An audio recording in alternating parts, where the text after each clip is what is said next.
ये इंद्रियां क्या है महाराज? ये भटकती हुई है, ये सब मन के बस में है। और इस इंद्रियों को अगर कोई बस में कर सकता है तो वो भगवत नाम संकीर्तन ही है, भगवान का गुणानुवादी है। बाकी संसार में अगर भटकते रहोगे तो ये मन हमेशा भटकता रहेगा और तुम्हें दुर्गति की ओर लेकर के जाएगा। इसलिए मन को केंद्रित करने वाला, इंद्रियों को एकाग्र करने वाला अगर कोई है तो वो भगवत साधन है। तो इसलिए चार चीजों को अपने जीवन में जीतो, अपने आसन को जीतो, अपने श्वास को जीतो और अपने संग को जीतो, बाद में अपने इंद्रियों को जीतो। ये नहीं कि जो मनमाना खाने को वो हम अपने अंदर डाल दिए, जो मनमाना पीने को वो अपने अंदर डाल दिए। ये क्या कर रहे हो? आज जितने रोग से ग्रस्त हैं महाराज, उसका कारण क्या है? जिस इंजीनियर ने इस शरीर को बनाया है, पता है वो कौन सा इंजीनियर है? कौन है? इस शरीर का निर्माण करने वाला जो इंजीनियर है महाराज, जैसे एक बाइक को, एक कार को, एक प्लेन को निर्माण करने वाला कोई ना कोई तो है ना? उसी तरह इस शरीर का निर्माण करने वाला कोई इंजीनियर है। अभी मैं बता दूंगा उसका मूल रहस्य।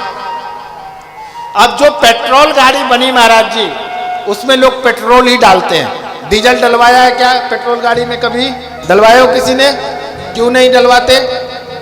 क्योंकि उससे भी तो गाड़ी चलती है।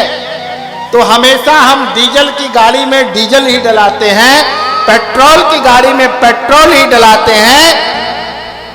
लेकिन इस गाड़ी में जो नया नया चीज आ जाए, कोई भी आकर के फेसबुक व्हाट्सएप पर दिख जाए, हम उसी चीज को डालना चालू कर देते हैं।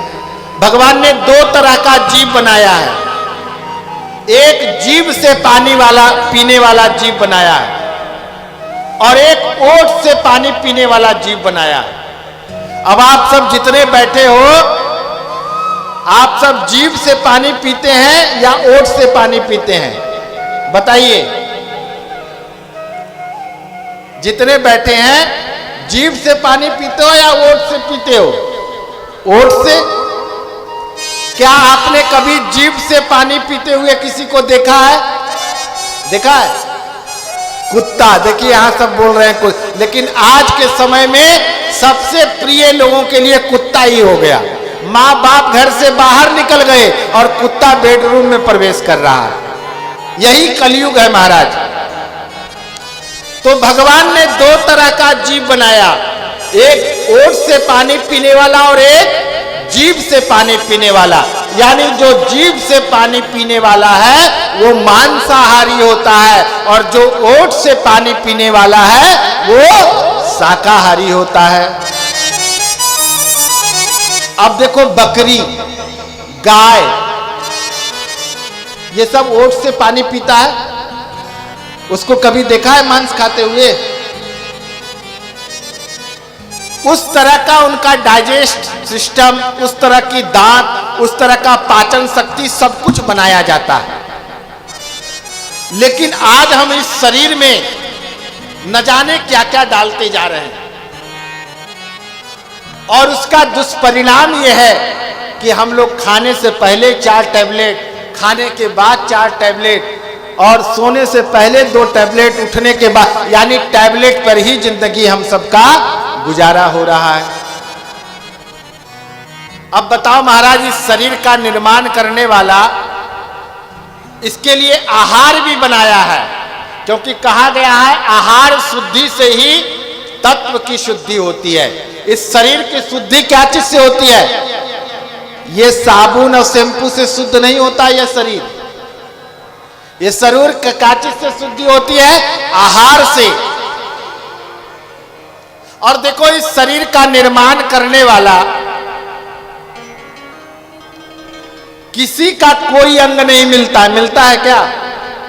जितने यहां बैठे हो और जितने पूरी दुनिया में अरबों खरब लोग हैं, ये अंगूठा सबका है ना?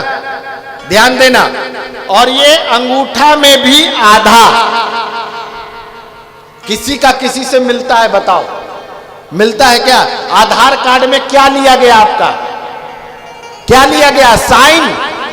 एक से एक नटवर लाल पैदा हो गया, आपके साइन कोई करने वाला मिल जाएगा, लेकिन इसका कोई डुप्लीकेट करने वाला माई का लाल पैदा नहीं हुआ है। यही है भगवान, जिसके कार्य को कोई नहीं कर सके और जो अद्भुत कार्य को करे। महाराज, आप वर्ल्ड में कहीं भी चले जाओगे तो आप रामू श्यामू वही होगे जो तुम्हारा ये फिंगरप्रिंट कहेगा।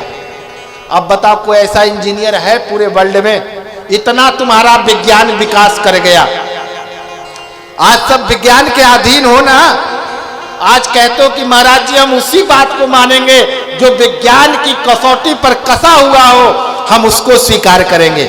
बताओ, कोई संसार में आज तक इतने बड़े बड़े साइंटिस्ट बन गए, नासा तक, चंद्रमा मंगल तक पहुंच गए, क्या इस शरीर का निर्माण करने वाला कोई पैदा लिया है? इस शरीर को बचाने वाला कोई है? नहीं है। इस संसार में सबको एक दिन चले जाना है। तो इसलिए भगवान हम सबको एक अलग तरह का निर्माण करके और सब में एक अलग बनाया है। इसलिए हमें जीवन में उस परमात्मा की कृपा को और उन्होंने जो मेरे ऊपर कृपा किया है उसके लिए भी हमें कुछ करना है। अब जैसे समझ लो, आपका माता पिता लालन पालन कर रहे हैं, तो समाज कहता है ना कि आपके माता पिता ने आपके लिए इतना किया, तुम माता पिता के लिए क्या किया? आज देख रहे हो ना, सबके लिए दुनिया कर रहा। अगर जेब में पैसे नहीं है तो सिर्फ माता पिता के लिए, हृदय में सम्मान नहीं है तो सिर्फ माता पिता के लिए। ये कहां जा रही है दुनिया?